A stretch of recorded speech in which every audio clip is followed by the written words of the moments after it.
Ranno oli skeptik, otsija ja mõnikord isegi pilkaja. Kuid üks ootamatu kohtumine käivitas teekonna, mida ta poleks eales osanud ette näha. Mis juhtub siis, kui tõde leiab sind? Ka siis, kui sa pole valmis? Kuna ma olen pärit mittekristlikust perekonnast, siis mind on alati tegelikult huvitanud igasugused sügavamad teemad. Ja ilmselt on jäänud lapsepõlvest keegi kuskil on rääkinud, vanemad või keegi kuskilt. Näiteks käejoonte lugemine ja sellised põnevamad teemad, nagu üldse sügavamad teemad on huvitanud. Aga põhiliselt hakkasin ma uurima igasugu vandenõusi ja selliseid asju keskkoolis, kus ma oma ühiselu oma toakaaslasega hakkasin, ta oli ka hästi huvitasid sellised maailma asjad ja sügavamad teemad. Siis temaga hakkasime nagu uurima, kuidas see maailm üldse võiks toimida ja kõik sellised asjad. Samal ajal uurisin ise ka igasuguseid asju nagu. Ja siis meil oligi niimoodi, et saime kokku, siis jälle midagi oli rääkida, kuskilt midagi põnevat leidsin. Siis jagasime temaga. Aga põhiliselt oli ikkagi selline valitsuse vabamüürlused, sellised asjad. Isegi lameda maa teooriad vaatasime. Ja käejoonte lugemist nagu tegin lihtsalt selline lisa asjana nagu mingi pidudel tüdrukutele nagu muljet avaldada, siis natuke uurisin seda, siis kohe avaldas nagu muljet, et saab mingi selline vaimne asi on juures, et selline sügavam teema, et põhiliselt kasutasin seda sellel eesmärgil, aga vandenõuteooriad olid lihtsalt selline, ma arvan, et selline tõe jänu või selline tahad teada, nagu mis siin maailmas nagu toimub. Et see oli põhiasi, mis mind nagu suunas. Keskkoolis mul oli ka suured alkoholiprobleemid ja klassivendadega ja nendega sai kõvasti pidu pandud ja alkoholi tarbitud. Et põletasime nagu elu nii-öelda. Ma ei tea, miks ma seda tegelikult tegin. Ilmselt olid mingid hingehaavad võib-olla natuke lapsepõlvest, aga siis me ikka kõvasti tarbisime alkoholi ja ma olin nagu suures sõltuvuses. Et osad koolinädalad möödusid seal niimoodi, et oligi 5 päeva järjest sõime ja siis nädalavahetusel ka nagu. Ja mu vanematel ei olnud sellest tegelikult aimugi, et ma seal kõvasti alkoholi tarbisin. Ja siis juhtus nii, et ma käisin Vana-Vigala keskkoolis. Ja see oli nagu igav seal polnud väga midagi teha, siis me läksime Pärnusse tegelikult seal.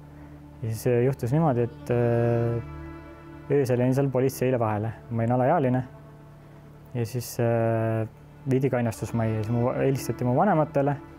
Siis ma olin nagu väga ära olemisega seal, istusin seal hommikuni ära. Ja siis järgmine päev isa helistas mulle, kui ma kooli tagasi jõudsin ja siis rääkis mulle väga emotsionaalselt nagu üritas mind suunata, et miks ma tegin seda ja läks väga korda mulle. Aga siis mõtlesin, et ma rohkem ei tee seda. Aga siis läks umbes nädal aega mööda. Meil oli seal Vana-Vigalas üks vana kuivati, kus me käisime nagu alkoholi joomas ja pidu panemas. Ja siis nädal aega hiljem, see oli umbes täpselt oligi nädal aega hiljem, siis me olime uuesti seal. Kõik olime alkoholi joobes. Ja siis järsku oli politsei maja ees. Ja siis ma ütlesin, et nüüd on täiesti jälle jään isale vahele, mis mu isa nüüd teeb. Ja oli täiesti reaalne, et visatakse koolist ka välja. Kui seal ikkagi mitu korda vahele jääd, siis visatakse koolist välja. Siis ma mõtlesin, et isa pidas mulle sellise nagu moraalivestluse maha. Siis ma mõtlen, et kui ma nüüd vahele jään, siis on täiesti nagu.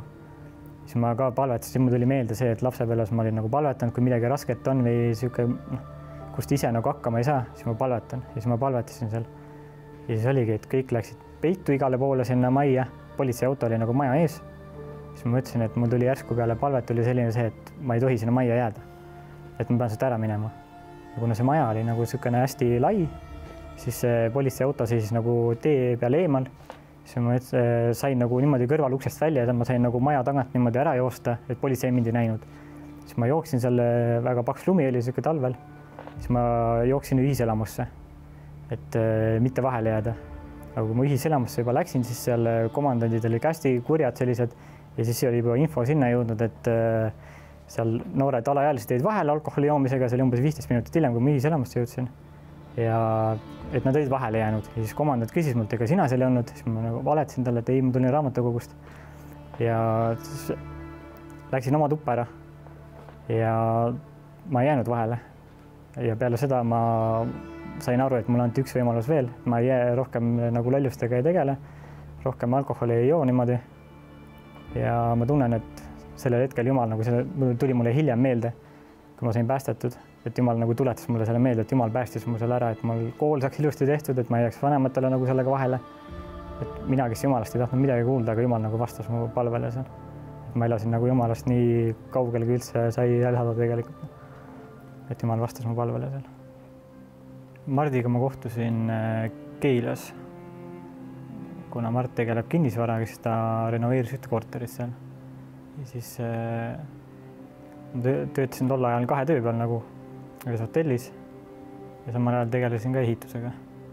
Siis mulle sõbraga ehitasime koos ja siis sattusime Mardi korteri peale nagu. Siis mul see sõber ka nagu rääkis, et Mart on nagu usklik ja kutsub teda kuskile sauna ja niimoodi. Siis mõtlesin, okei. Aga samal perioodil elus tegelikult, see oli 2017 aasta lõpp. Ma ise hakkasin ka uuesti nagu vandenõuteooriaid ja selliseid asju nagu uurima, igasuguseid Telegrammis käisin ja igal sellistes kohtades. See Telegrammis on siis põhiline ongi, et vandenõuteooriad, et valitsuse kohta kõik on kehva ja niimoodi ja samal ajal on seal ka sükest mingit joogat ja hinduismi ja selliseid vaimset värki on ka nagu sekka. Et see nagu tundus ikka huvitav jälle, sattusin nagu kuidagi sinna maale, et hakkasin nagu otsima jälle sükest töö otsingul nii-öelda olin jälle.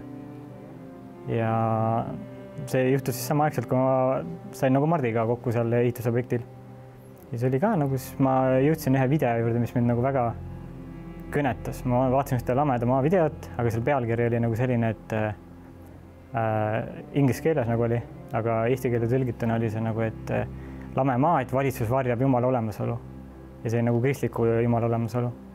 Siis kuidagi jäi see väga kripeldama nagu, et ma polegi nagu kunagi niimoodi mõelnud selle peale, et lapsena ja noorena ja siis nagu selle klassivennaga ka koos nagu, siis me nagu narrisime pigem kristlasi, et see on niisugune Ja see oli üldse nagu minu jaoks oli nagu liiga lihtne, et tõsi olla nagu, et tõde pidi olema niisugune keeruline kuidagi, et ma ei tea, millest see nagu tingitud on, et evolutsiooniteooriad ja kõik asjad nagu, mis koolis nagu õpetati, see on nagu niisugune hästi keeruline on kõik nagu, et kirikus kuskil on Jumal nagu, et see tundus minu jaoks nagu liiga lihtne, et see tõde nagu tundus kuidagi liiga lihtne.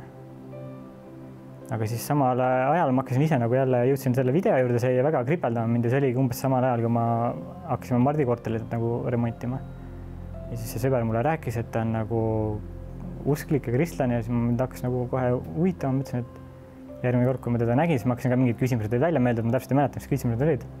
Aga siis ma hakkasin ka talt iga nagu kiusama küsimustega, et nagu kuidas selle kristliku Jumalaga on siis ja Jeesusega, et nagu üritasin nagu nalja teha või kuidagi niimoodi, aga siis ma vaatasin, et Mart nagu vastas tegelikult nagu päris loogiliselt. Ja siis niimoodi iga nädalaselt umbes saime seal kokku, nagu ta tõi ehitusmaterjali sinna ja selle küsisin niimoodi.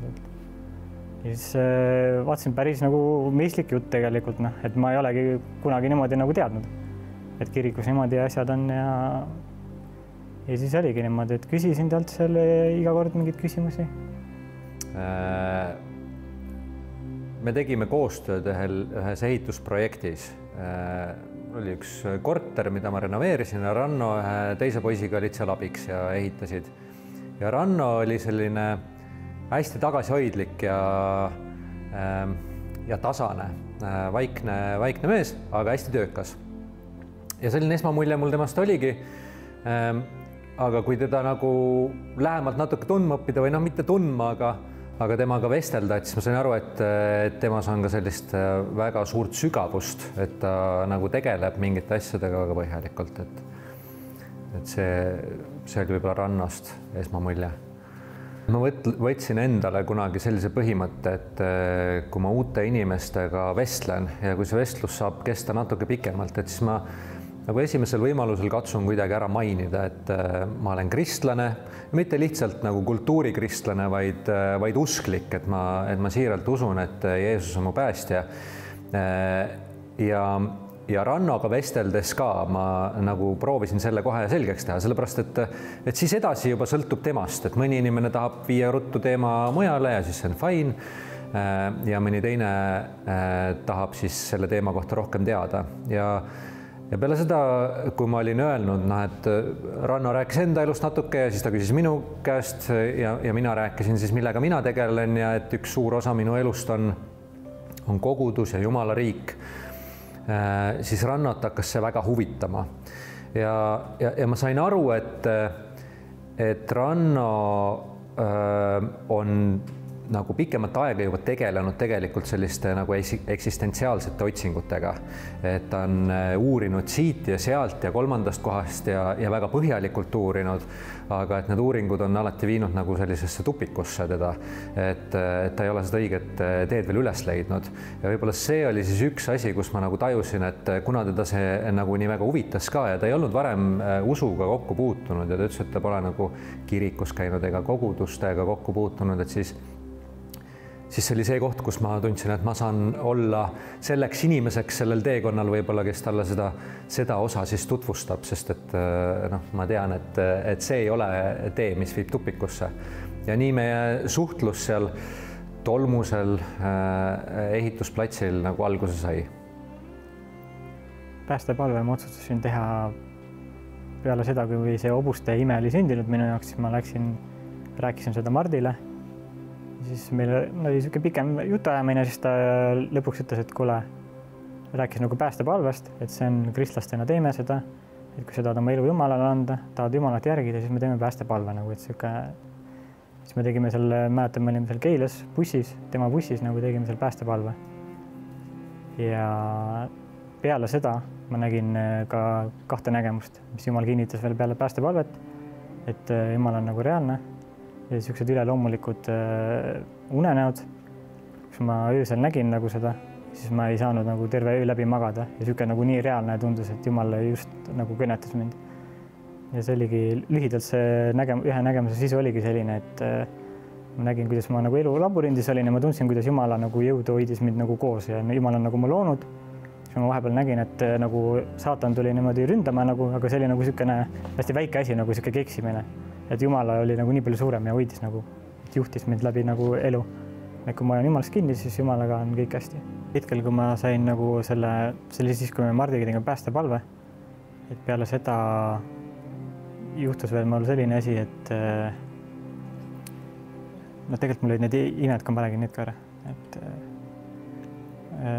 samaaegselt veel, kui me Mardiga seal korteris käisime ja niimoodi vestlesime, siis Mart kogu aeg rääkis, et ta palvetab Jumala poole ja niimoodi, et kui mingid palvevastused ja kõik sellised asjad, siis mul oli ka, et ma töötasin samal ajal nagu ühe farmeri juures, pidasin tal nagu loomi, aitasin loomi toita iga hommiku ja siis ma töötasin samal ajal ka ühes hotellis nagu ametlikult.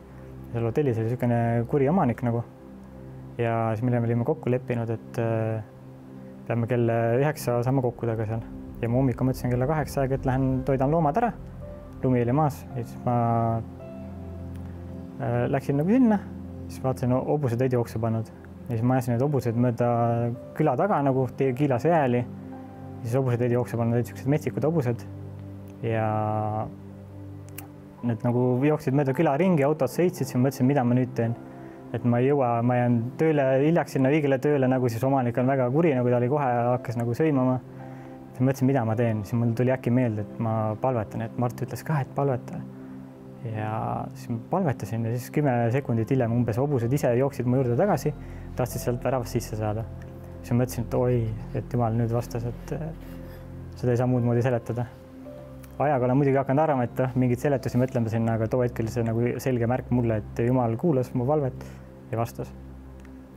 Ja sinna ma lisaks veel nii palju, et lapsena millegi pärast ma lapsena kogu aeg või suhteliselt tihti, kui olid raskemad hetked, mingi kontrolltöö oli tulemas või kuskil mingi jama keeranud, siis ma palvetasin. Ma ei teadnud, kelle poole, nagu ma palvetan, aga ma teadsin, et kui ma palvetan, siis tuli rahu sisse, et Jumal vastab. Või keegi vastab, ma ise ei seostanud seda kuidagi kristliku Jumalaga, aga ma tean, et keegi vastas. Ja tuligi selline rahu peale selline nagu niisugune instinktlik asi, et palvetada. Et kui me Rannaga nendel teemadel seal vestlesime, siis tema uuris nagu minu usu kohta ja siis mina küsisin, et mis teekondadel tema on olnud ja siis ta nagu jagas mulle oma selliseid elufilosoofiaid või mõtteid ja luges mu käejooni ja ma lasin tal seda teha ja siis ennem kui me laiali läksime, siis ma mäletan, ma küsisin, et Ranna, et kas ma võin su pärast praegu siin palvetada. Ta korraks nagu tegi võib-olla ehmunud näoga, siis ütles, et jah, et miks mitte. Ja siis, kui me palvetasime, siis võib-olla ma kohe nagu midagi tähele ei pannudki, aga järgmine kord, kui me kohtusime ja ma niimoodi peast praegu ei mäleta, oli see nädal aega hiljem või oli see 1,5 nädalat hiljem või 2, aga järgmine kord, kui me kohtusime, siis mulle vaatas otsa mees, kellel silmad särasid ja ta tahtis seda nagu imestust kohe nagu väljendada ka. Ma küsisin, kuidas sul läinud on, siis ta ütles, et kuule, et see on päris asi, Ja siis ta rääkis neid lugusid, mida Jumal tema elus selle viimase 2 nädala jooksul teinud oli ja kuidas ta siis samamoodi rasketel hetkedel nagu käed kokku oli pannud ja palvetanud ja kuidas suured imed juhtusid. Ja see andis nagu kinnitust sellele, mida ta võib-olla ise ei osanud sõnastada, aga mida mina sain siis sõnastada tema eest, et ma ütlesin, et kuule Ranna, et sa oled vist kohtunud nagu Jumala ligioluga ja Jumal on nagu reaalseks sinu elus saanud, et kas sa tahad oma elu Jeesusele anda. Ja ega ta pikalt ei mõelnud, ta ütles, et jah, ma tahan oma elu Jeesusele anda ja siis me tegime seal samas maja ees autos, tegime päästepalve ja sealt hakkas kõik pihta, et ühel hetkel oligi Ranna täiesti muudetud mees. Minu jaoks tähendab see seda, et kui päriselt Jumalat otsida, siis Jumal vastab palvetele ja kinnitab enda meile nagu arusaadaval viisil. Et minul oli see väga tähendusrikas. Et ma olin suures hädas, jamaga hakkama saanud. Tegelikult ma ei olnud oma elu Jumalale andnud veel tol hetkel ja ma ei teadnud, kelle poole ma tegelikult täpselt palvetan. Aga Jumal vastas mu palvele. Ja sellel ajahetkel oli veel ennem, kui tegelikult see oli peale seda, kui ma tegin päästepalve, nägin ma veel 2 nägemust, mis Jumal andis mulle. Et ma nägin öösel, et ma olin nagu sellises elu labürindis ja ma tundsin kuidagi, seda isegi on raske sõnadega seletada, sest see oli nagu kehaväline tundus. Ma arvan, et seemneid külvata igale poole, igal võimalusel on väga oluline alati. See, kas me näeme tulemusi, kas meie näeme tulemusi või näeb keegi teine, kas need lõikajad oleme meie või on selleks lõikajaks keegi teine, see on juba Jumala käes ja see on tema business. Et meie peame igal võimalusel külvama, olema nii-öelda nendeks külvajateks ja teine pool on siis ka see, et ühel hetkel Jumal laseb lõigata ka sealt, kuhu on võib-olla keegi teine külvanud, et sellepärast, et meie keskel liigub ka palju neid inimesi, kelle südames on need seemned juba pikalt idanenud ja kes on tegelikult lõikus valmis, et kellele tulebki teha see väljakutse, et kuule, nüüd äkki sa oled valmis oma elu Jeesusele andma. Et selles mõttes ma arvan, et kui me külvame, siis me ei peaks nagu ise ootama alati seda tulemust ja kiiret tulemust, sest mõni tulemus võib võtta väga kaua aega ja mõni tulemus võib saada hetkega nagu vastuse, et aga külvama peame igale poole, nii kivistele, pealtnäha kivistele pinnastele kui pehmetele pinnastele ja ma arvan, et Jeesuse tähendumissõna külvajast on siin nagu hea eeskuju, et külvata tuleb igas suunas ja igale poole. Ta tuli raskete küsimustega ja leidis midagi, mida ta ei osanud seletada. Sügava rahu. Kuid samal ajal, kui Ranna usk ellu ärkas, seisis tema naine silmitsi omaenda vaikse tormiga. Edasine teekond pani kõik proovile. Ma rääkisin alguses suht liiga palju, ma arvan, oma abikaasale sellest, sest tal nagu viskas üle see, et tema ei tundnud seda, mida mina tundsin. Ja temale nagu see üldse ei kõnetanud. Aga 2 aastat hiljem ta sai nagu päästetud ja ristitud. Aga ma üritasin nagu alguses liiga ise nagu teda uskuma panna millegisse. Aga siis ma tõmbasin nagu tagasi. Umbes, ma arvan, aasta hiljem ma hakkasin talle lihtsalt piiblist nagu Jumal palvetasin iga kord. Hakkasin piiblist lugema nagu mingid kirjakohti tema juuresolekul nagu ja siis need väga kõnetasid nagu teda. Siis ta hakkas nagu mõtlema selle peale. Ja siis lõpuks ta otsustaski, et tahab saada päästetud ja ristitud, aga Jumal andis talle ka selged märgid nagu, et ta nagu minu usu peale ei tulnud ega minu sõnade peale, vaid Jumal ise puudutas teda reaalselt. Ma arvan, et 10 aastat tagasi ma ei oleks ette kujutanud ennast nagu sellises kohas, nagu kus ma praegu olen.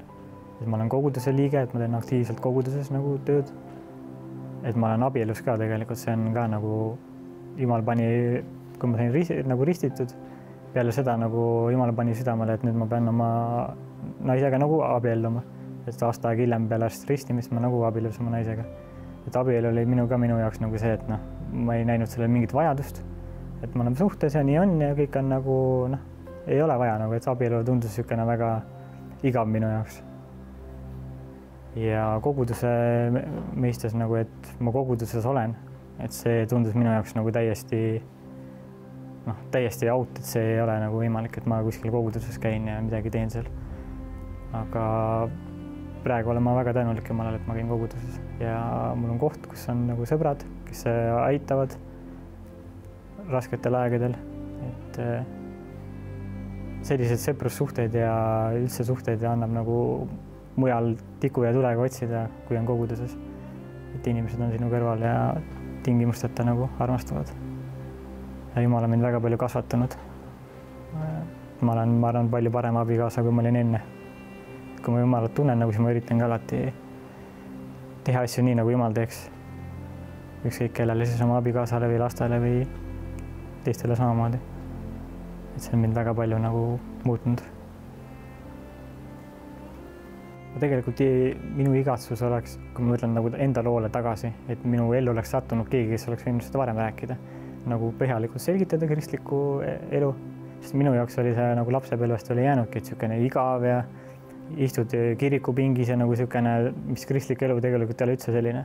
Minu jaoks oli selline mulje lihtsalt jäänud, et kirikus ja selline igav ja kõik on käsud ja keelud ja ainult, et mind see üldse nagu ei köitnud. Aga ma julgustaks inimesi pöörduma ja palvetama Jumala poole, et Jumal ise ilmutaks ennast neile arusaadaval viisil. Et ükskõik, mis sa oled teinud elus, et Jumal kuuleb palvet ja kui sa päriselt tahad Jumalat tunda, ilma et sind huvitab teiste arvamus, mis teised sinust nüüd mõtlevad. Et kui sa päriselt tahad Jumalat tunda, siis Jumal ilmutab sulle ennast. Niimoodi, et sina saad aru, et see oli Jumal. Pilkavast südamest muudetud eluni. Ranno lugu meenutab, et isegi kõige suuremad skeptikud tulevad tagasi, kui aeg on küps ja süda avatud. See on tunnistus Jumala täpsest ajastusest ja tõest, mida ei saa eitada.